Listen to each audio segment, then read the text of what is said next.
Let me take you back to the late 90s. I was 19, young, stupidly in love, and hell of bad ideas. One of those ideas involved packing up my life in Oregon and moving all the way to Florida to be with my boyfriend. I had this fantasy in my head: white sand beaches, palm trees swaying in the breeze, maybe even running into Mickey Mouse on my morning jog. But what I got instead was a town with more bugs than people, muggy air that felt like soup, and nothing but dirt roads and swamps in every direction. That town was a little place called Hawthorne, not far from Gainesville. And trust me, you haven't missed anything by not visiting. There were maybe 4 stores in total: a pharmacy, a barbecue joint, a tiny market, and of course, the all-important Dollar General. I ended up landing a job at the local pharmacy. It had that old-school, small-town vibe where everybody knows everybody's business. It was fine. Nothing glamorous, but it gave me something to do. For the first few months, everything seemed normal. That changed on a random weekday when I walked in for my shift and got called straight into the manager's office, which was never a good sign. Sitting on his desk were stacks of envelopes, maybe 30, probably more, and every single one was hand-addressed to me. He asked me point blank if I recognized the name on them. I was completely confused. I picked up one of the letters. It was bright yellow, kind of cheerful looking, which made it even weirder.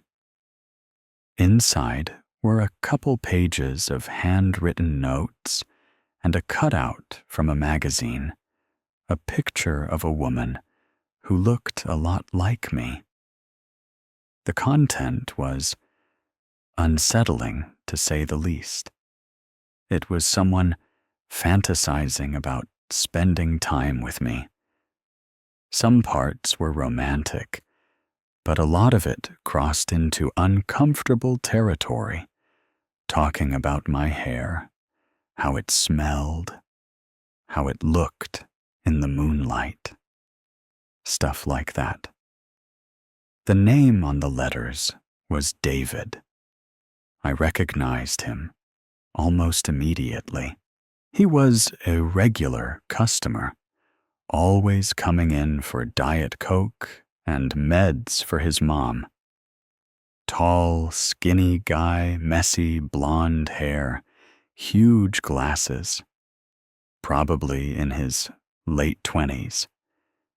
He definitely had some social or developmental issues. He sometimes lingered at the register a bit too long or stared a little too hard. But I honestly never felt threatened.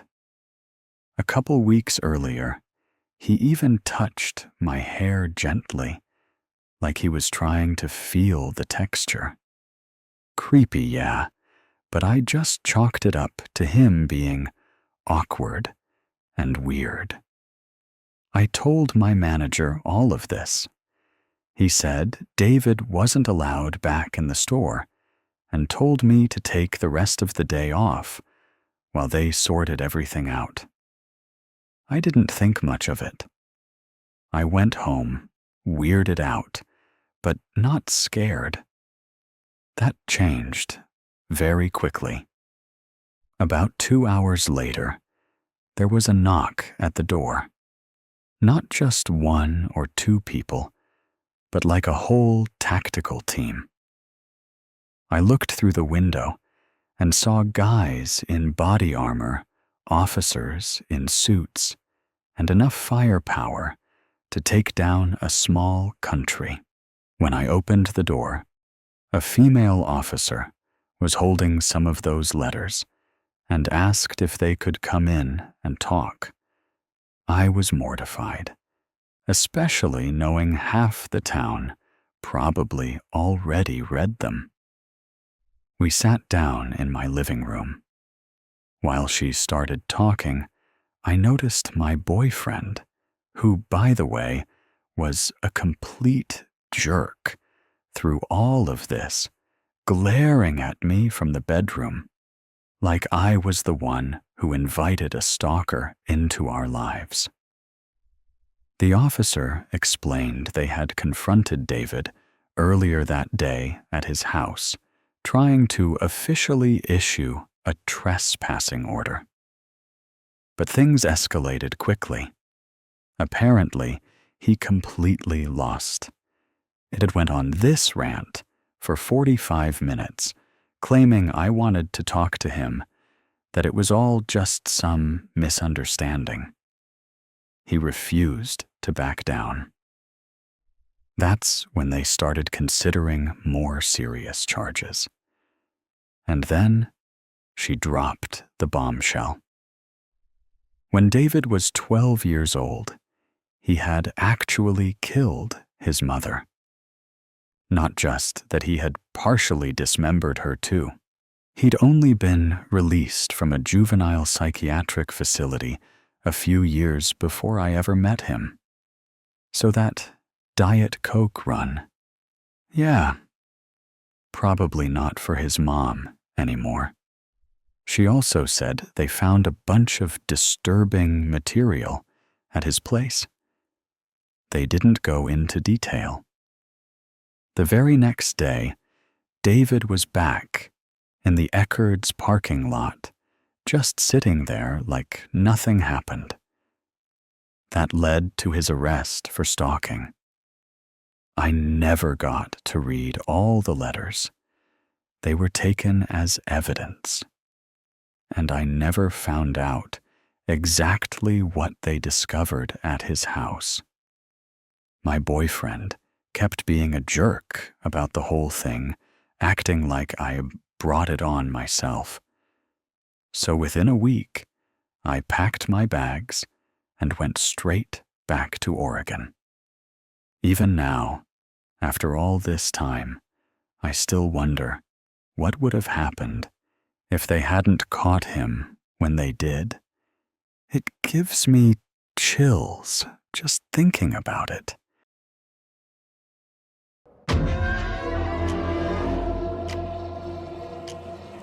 This happened about 13 years ago. And even though I'm fine now, there's no real danger anymore. The whole experience still creeps me out whenever I think about it. Back then, I was fresh out of college. But honestly, the last couple years of school had been rough. I was really struggling, failing classes for the first time, and mentally, I was in this weird, heavy fog. I thought that once I graduated, all the stress would magically disappear. It didn't. I was still feeling completely off, like I wasn't fully present in my own life. My sister, who had seen everything I'd gone through, decided to do something really thoughtful. She planned a surprise vacation for the two of us to Miami. Now I know it sounds cliché, but growing up in the Midwest and never really going anywhere wild, Miami always felt like this dreamland, a place full of sun music and excitement. She booked a 5-night trip to help me shake the fog. to celebrate finally graduating, and honestly, I was looking forward to it more than I expected. A few months later, we were finally there, and it was amazing. The beach, the food, all the restaurants I had saved on my list. It actually felt like I was living again. I'd never been a party girl. I barely drank. But my sister, she's the social butterfly type. So by the third night, she was itching to check out a nightclub. I was hesitant. Loud music, drunk people crowds. Not really my scene. But I told myself, you're in Miami. Just try something new. One night. We waited forever in line to get into this packed downtown club. And when we finally got inside, I remember being hit with this wall of sound. It was like getting knocked over. My sister dragged me straight to the bar and ordered some shots, something with a name I couldn't even pronounce. I figured, screw it. I'm in Miami. Let's see what this whole party thing is about. One shot turned into 3, maybe 4. It's all kind of fuzzy after that. Pretty soon, I was dancing, laughing, and well on my way to being completely hammered. Eventually, I ended up slumped on a couch in the upstairs lounge area, trying to sober up. My sister was still downstairs, dancing with a group of guys. I was starting to feel a little better, but then I realized I really had to pee. Like urgently. As I sat up to go to the bathroom, this massive guy, and I mean massive, built like a damn superhero, suddenly sat down next to me. Way too close.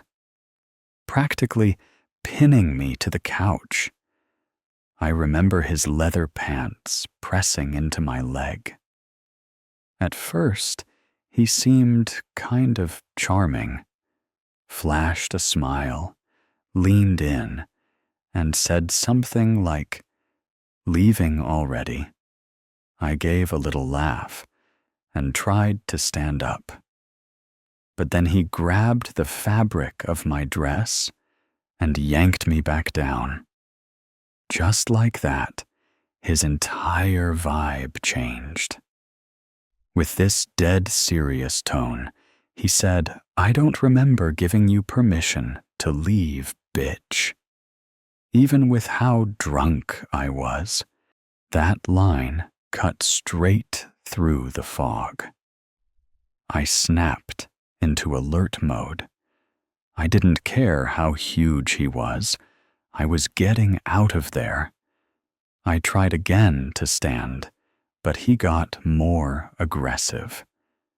Then he casually tapped my heels with the toe of his boots. They were bright yellow. Impossible to miss. And he leaned in and said something so gross, so bizarre, it made my stomach flip. I couldn't help but notice how much I want to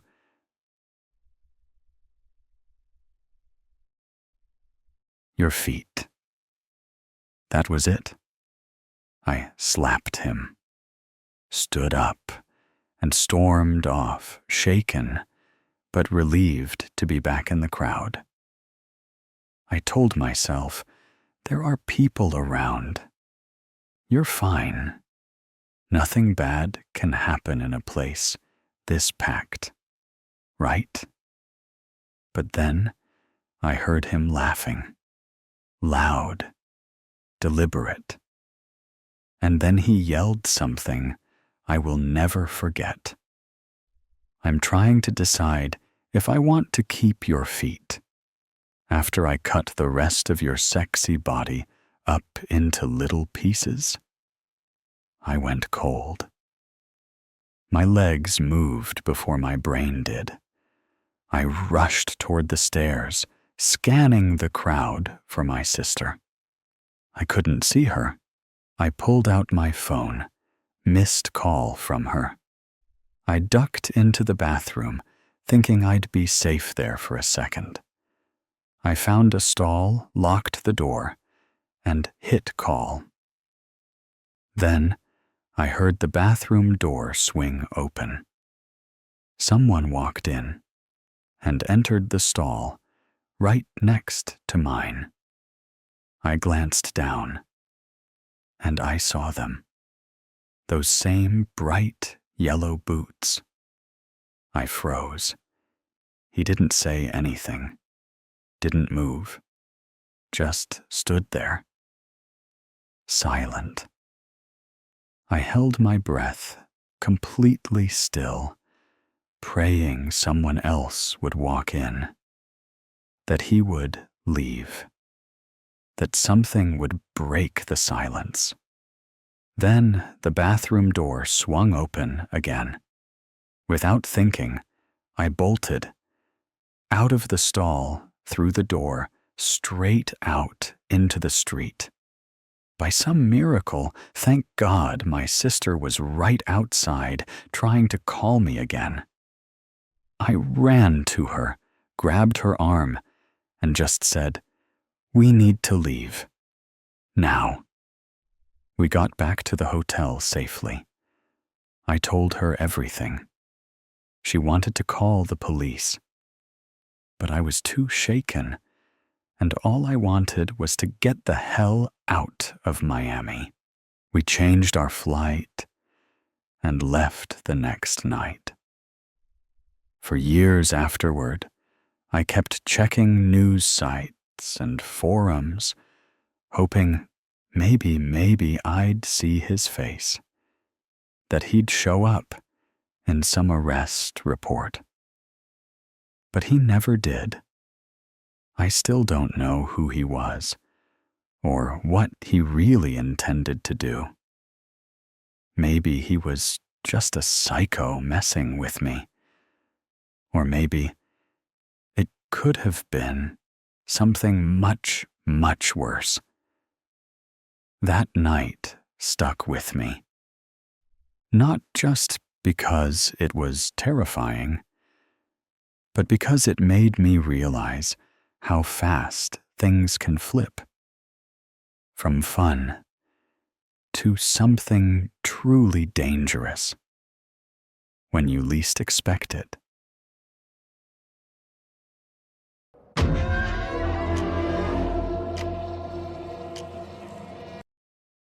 Back in early 2017, my girlfriend and I decided to take our yearly trip to Orlando a few months earlier than usual.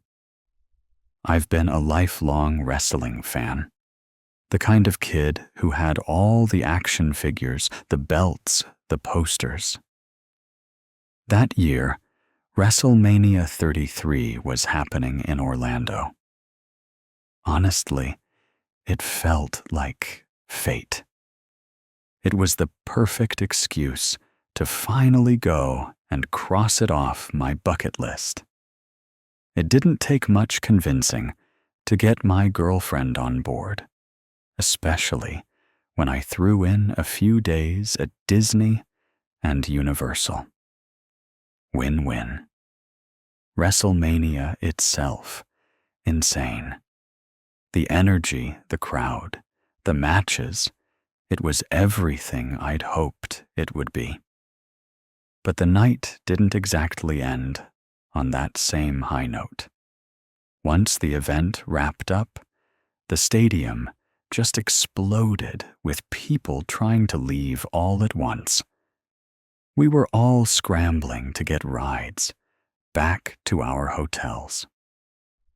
If you've ever tried calling an Uber after a big concert or a game, you already know what I'm about to say. Prices were through the roof, over $100 for a 15-minute ride. No thanks. Now the stadium. I think it used to be called the Citrus Bowl, but now it's Camping World Stadium, is in a part of town I wasn't familiar with at all. Being from New York, I didn't realize how sketchy the area really was, especially that late at night. We figured if we walked a bit away from the crowd, maybe the Uber prices would drop. So we started walking, probably about a mile or so. By then, it was close to 100 a.m. The streets were pretty much dead, except for the occasional group of fans doing the same thing. Eventually, my girlfriend said her feet were killing her, so we stopped at a random bus stop so she could rest and call her mom. A few minutes into the call, I noticed someone. A guy came out from behind what looked like an abandoned house, hoodie pulled up. He walked right up behind us. Then he asked to use my girlfriend's phone. She told him she was already on it, which was true, but the guy didn't leave. He just hovered, way too close. He stood there for what felt like forever. I was getting irritated, so I told him straight up, "You're not using her phone." He looked at me, trying to figure out if I was serious. Then he snapped. "Why'd you make me wait?" Then he said. And I said, "Man, we don't owe you anything. Just move along." Things got tense fast. My girlfriend started tugging on my arm, telling me to just walk away. But I could feel the situation turning bad. Sure enough, as we started walking, I realized the guy was now following us on a bike. I turned and confronted him again, told him to back off, and that's when he pulled a gun on me. I'm not even sure what I was thinking in that moment. Maybe it was adrenaline. Maybe it was stupidity. But I looked him dead in the eye and said, "That's just going to make things worse for you." And as crazy as this sounds, right at that exact moment, a cop car was sitting at a red light across the street. The guy saw it, panicked, took off on his bike like his life depended on it. But the cop, he just drove off when the light turned green. Didn't stop, didn't check in. Nothing. We bolted across the street to the only open convenience store we could find. There were a few other wrestling fans inside. We begged the guy behind the counter to call the police. Everyone we told the story to got freaked out. Suddenly, nobody wanted to leave the store. An hour and a half passed. No cops. I asked the cashier if he ever called. Turns out he didn't. At that point, I called myself. And the dispatcher. She was kind of a jerk. Asked why I waited so long. Basically accused me of being high or something.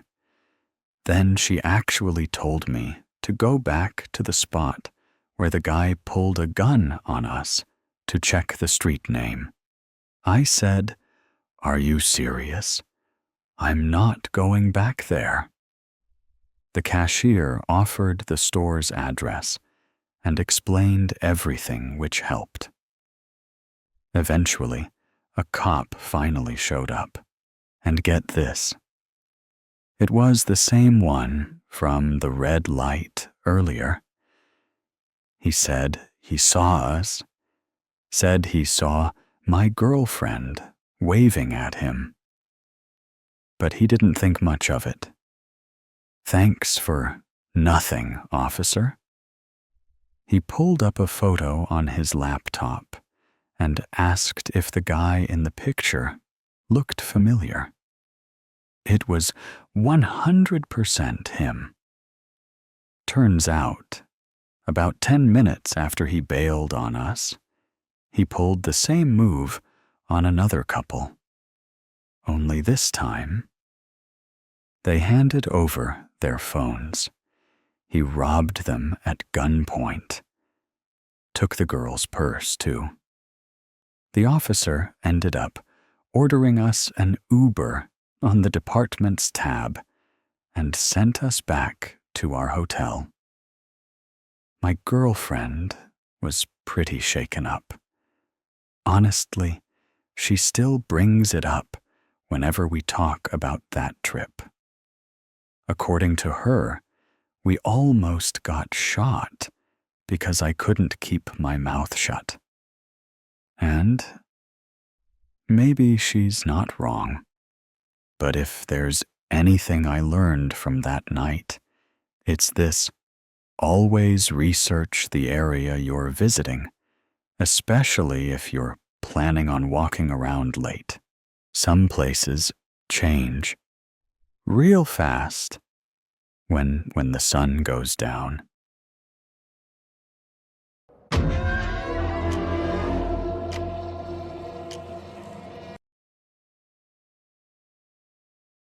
This whole thing happened a few years ago, and it still gives me the creeps whenever I think about it.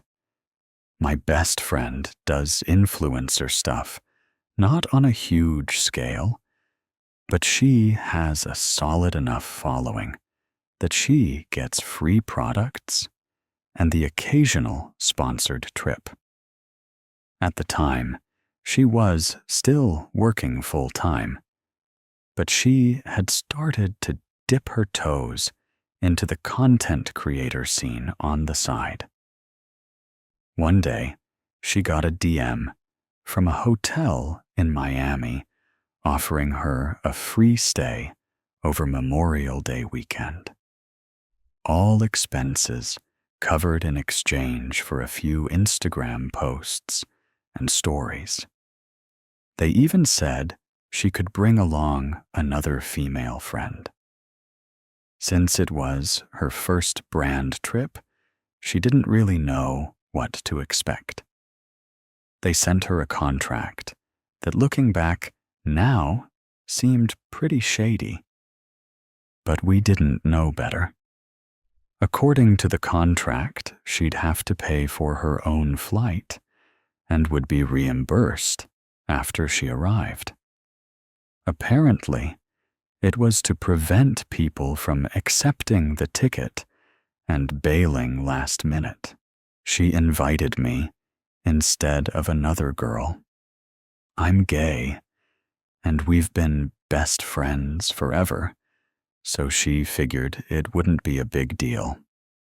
Worst case scenario, if they had an issue with me coming, she'd just cover my flight, and we'd still enjoy a free hotel weekend. When we landed in Miami, everything seemed legit. A guy was standing at arrivals, holding a little sign with her last name on it. The hotel's logo was printed right there on the paper. We actually felt kind of fancy. He walked us over to a sleek black SUV. But just as we were about to get in, things took a seriously weird turn. The driver, a big guy with sunglasses and a heavy accent, suddenly got very upset. At first, we thought he was arguing with the guy who'd brought us over. But no, he was talking at my friend. He kept repeating, "No boyfriend.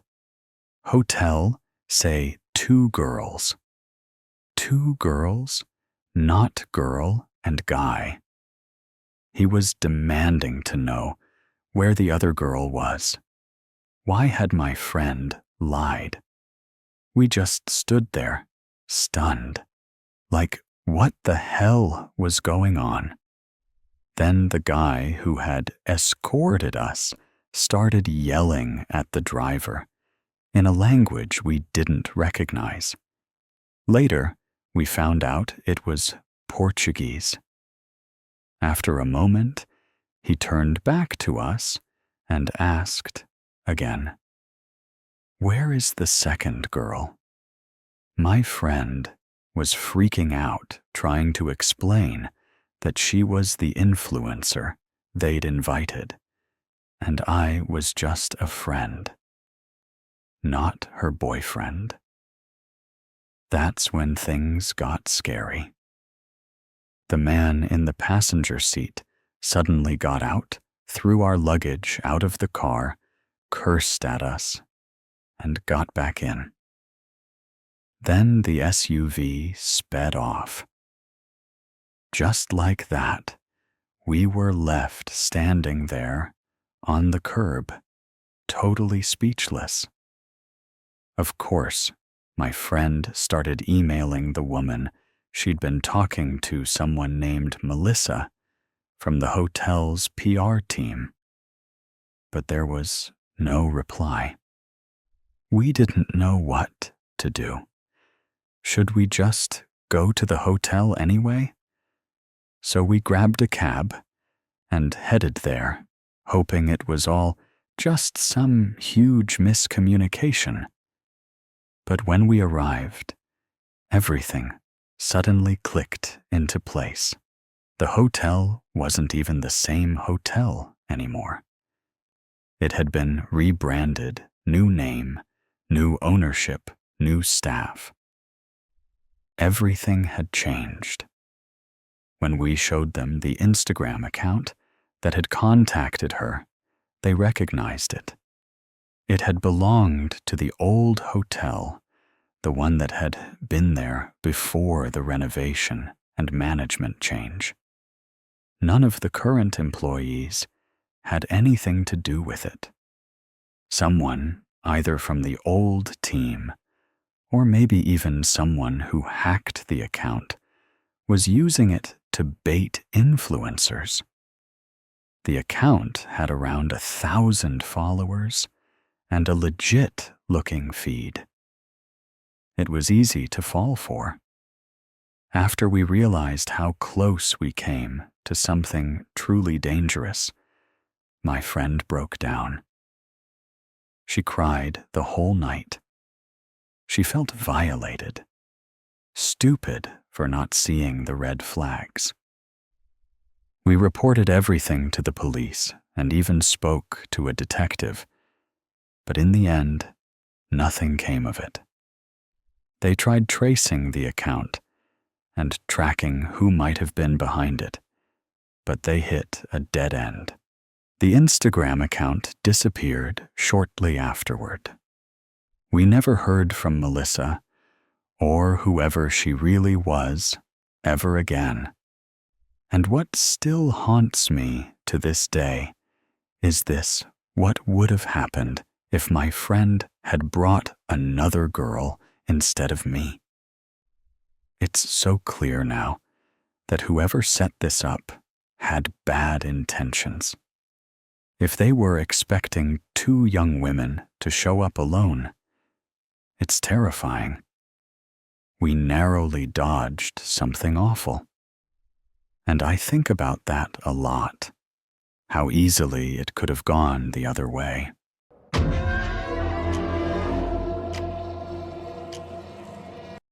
Something happened this past Monday, and honestly, it's probably one of the creepiest things I've ever experienced.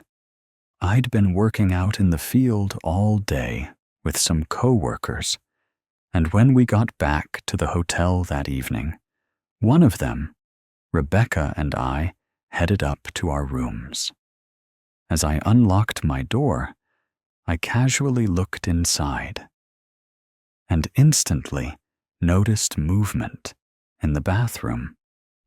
At first, I thought maybe housekeeping was still in there, which would have been weird that late in the day, but then I saw her.